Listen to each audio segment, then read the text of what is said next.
அண்மையில கூட நம்ம ஒரு செய்திய பார்த்தோம். நெல்லை போகலாமா? திருச்செந்தூர் போகலாமா? இங்கெல்லாம் போகலாமா? இப்போ பெரிய இடைவெளிக்கு பிறகு அங்க போய் கூட்டம் நடத்தலாமா? அப்படின்னு அவங்க பிளான் பண்ணும்போது பார்த்தீங்கன்னா, அந்த மாவட்டத்துக்கு வந்து மாவட்ட செயலாளரையே நியமிக்கலையாம்.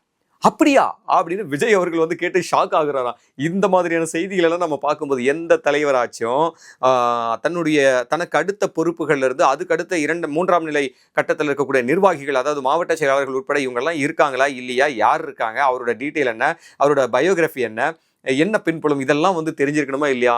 ஆனா எதையுமே தெரியாத, மாவட்ட செயலாளர்கள் இருக்காங்களா? இல்லையா? அப்படிங்கிறதே தெரியாத ஒரு தலைவர் இருக்காருன்னா, அது டிவிக்கனுடைய விஜயா தான் இருக்க முடியும் அப்படின்னு நினைக்கிறேன். ஸோ அவருக்கே நல்லா தெரியுது. நம்மளோட முகத்த மட்டும் தான் வச்சு நம்ம வந்து ஏதாவது முயற்சி பண்ணி பார்க்கணும். இல்லன்னா இவங்களையெல்லாம் வச்சுக்கிட்டு, அப்ரசடிகளெல்லாம் வச்சுக்கிட்டு ஒண்ணுமே பண்ண முடியாதுன்றது அவருக்கே தெரியும். அதனால தான் முன்னாடி நடந்த ஒரு மாநாட்டில் கூட தெளிவா சொல்லியிருப்பாரு. என்னுடைய முகம் 234 தொகுதிகள்லையும் என் முகம் தான் போட்டியிட போகுது. நான் தான் போட்டியிட போறேன்னு சூசகமா சொல்லிட்டு, என்னுடைய முகத்த பார்த்து தான் நீங்க ஓட்டு போடணும் அப்படின்றத வந்து கெஞ்சி இருக்காருன்னு தான் சொல்லணும். ஏன்னா, இவருக்கு வந்து இன்னும் கூட மாவட்ட செயலாளர்களே இல்ல. இன்னும் மாவட்ட செயலாளர்களே இல்லன்னும் போது, யாரு கேண்டிடேட்? யாரு வந்து உறுப்பினர்கள் அப்படிங்கிறதே வேட்பாளர்கள். சாரி, யார் வந்து வேட்பாளர்கள் அப்படிங்கிறதே இன்னும் தெரியல. அது மட்டும் இல்லாம இன்னும் மனசுக்குள்ள எக்கச்சக்கமான எதிர்பார்ப்புகள் இருக்கு. எந்த கட்சி நம்மளுடைய கூட்டணிக்கு வரும்? எந்தெந்த கட்சி வருவாங்க? பெரிய கட்சி வருவாங்களா? அல்லது அதிருப்தியில் இருக்கக்கூடிய அந்த பெரிய கட்சிகளுடைய முன்னாள், இந்நாள் எம்எல்ஏக்கள், எம்பிக்கள் அவங்கலாம் வருவாங்களா?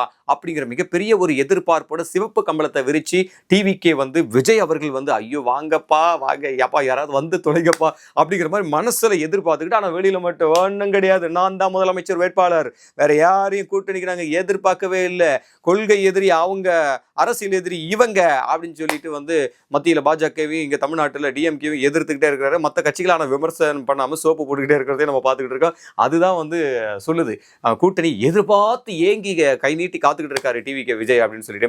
அதுவும் சாத்தியப்படுமா இல்லையா அப்படின்றது இன்னும் தேர்தல் கிட்ட வந்துருச்சு. அவ்வளவுதான். டிசம்பர், இப்ப நவம்பர் டிசம்பர் வந்துருச்சு. இதுக்கப்புறம் எங்க கூட்டணி உறுதியாகி அந்த கூட்டணிக்கு இவ்வளவு சீட்டு, அந்த கூட்டணியில முக்கியமான நபர்கள் இவங்க எல்லாம் இருக்கிறாங்க. அதை தாண்டி நம்மளுடைய கட்சியில முக்கியமான ஆட்கள் எல்லாம் இருக்காங்களா? வேட்பாளர்கள் இருக்காங்களா? அவங்களுக்கு மக்கள் செல்வாக்கு இருக்கா இல்லையா? பணம் செல்வாக்கு இருக்கும். யார் வேணாலும் பொட்டி தூக்கிட்டு வந்துருவான். ஒரு சீட்டு வேணும் அப்படின்னு சொன்னா யார் வேணாலும் பொட்டி தூக்கிட்டு வந்து தலைவா நான் பாத்துக்கிறேன், இவ்வளவு சி அவ்வளவு சி அட சி அப்படின்ற மாதிரி எல்லாத்தையும் ரெடி பண்ணிட்டு வந்துருவாங்க. ஆனா மக்கள் செல்வாக்கு இருக்கா அப்படிங்கறதெல்லாம் வந்து ஃபில்டர் பண்ணி எப்போ அவங்க கேண்டிடேட்ஸை ஃபைனல் பண்ணி வருவாங்க அப்படின்றது நமக்கு தெரியவே தெரியல.